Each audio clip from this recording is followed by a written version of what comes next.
দেশে ভয়ের পরিবেশ আর নেই বলে মন্তব্য করলেন বিএনপির সিনিয়র যুগ্ম মহাসচিব রুহুল কবির রিজভী। বলেন সরকারের তীব্র সমালোচনা হচ্ছে, কিন্তু কোনো গুম খুনের অভিযোগ নেই।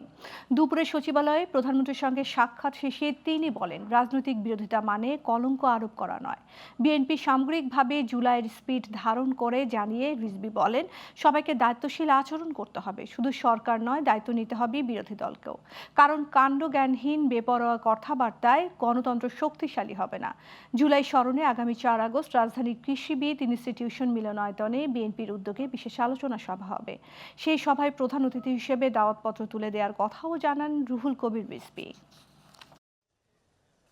তারা যদি এখন থেকে দায়িত্বশীল আচরণ না করে, মানে বেপরোয়া এবং কাণ্ডজ্ঞানহীন কথাবার্তা বলা, বেপরোয়া আচরণ করা, তাতে তো গণতন্ত্র শক্তিশালী হবে না।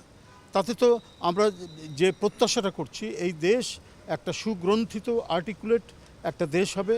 এখানে মানুষের যে গণতান্ত্রিক যে অধিকারগুলো আছে সেইটা নিশ্চিত হবে। এইভাবে আমরা আমাদের দেশের স্বাধীনতা সার্বভৌমত্বকে শক্তিশালী করব।